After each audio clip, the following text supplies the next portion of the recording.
The lands of Keldoren, the largest continent in the world of Syldren, have always been a realm of mystery, heroism, and adventure. The entire landmass was once ruled by the sorceress kings of Aldoren, but their empire came crashing down thousands of years ago, its history lost in the tides of time. Today, all that remains of Keldoren's original rulers are the ancient ruins that dot the landscape, many still teeming with magical artifacts and ancient secrets waiting to be rediscovered. In more recent years, Keldoren was briefly conquered by the armies of the Veldrin Empire. Their supremacy was short-lived, and the continent has since splintered into a series of small kingdoms and republics.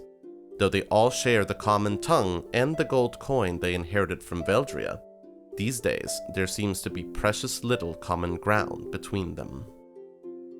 On the eastern side of the mainland is the Veldrin Empire. What remains of it, in any case. Though no longer the absolute rulers of this realm, Veldria is not a land to be taken lightly. It is a place of law and order, of strict adherence to the old traditions, and of overwhelming military might. Veldrin warriors are renowned all across Keldoren, although these days, more and more of these champions seem to be fighting for themselves, rather than for love of country. Off the coast of Veldria lies the Principality of Soliana, the continent's burgeoning naval superpower.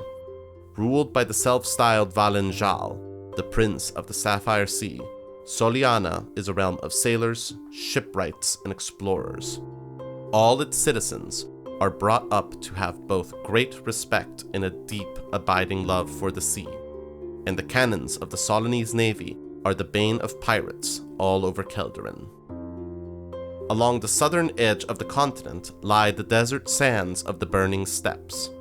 Among the dunes you will find the free states of Bas Serenath, less a nation and more a loose association of various mining, trading, and mercenary companies. Life in Bas Serenath is entirely defined by how much gold you have in your pocket.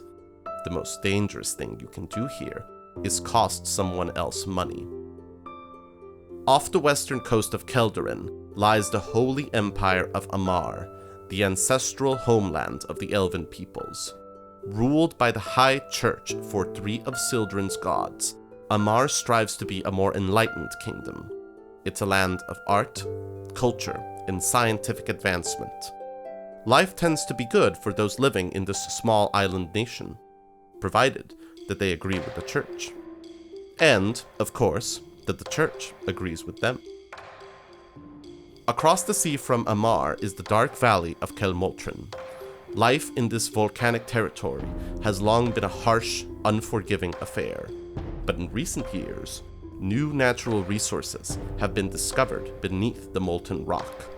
The dwarves, gnomes, and humans of Kel Motrin are now the leaders of industry across Keldoren, unmatched artificers and inventors. Although, for those seeking more artistic pursuits, the climate here does remain rather inhospitable.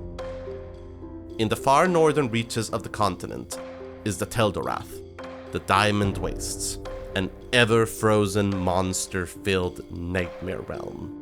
Only the most vicious of barbarian clans, the most daring of rangers and hunters, and the most eccentric of wizards make their home in this barren wilderness, and only the strongest among them thrive in these harsh conditions. Finally, along Keldoren's western shore lies the Commonwealth of the Blackcrown. Having won its independence from the Veldrin Empire just a little over 10 years ago, the Blackcrown is still in a fragile state as a republic. Though its citizens are tough, hard-working folk, its armed forces are stretched too thin and are having trouble dealing with the sudden rash of banditry, monster attacks, and mysterious occurrences in its northern territories. Desperate for help, they've put out a call to any and all skilled adventurers seeking to make their fortune. It is here that our story begins.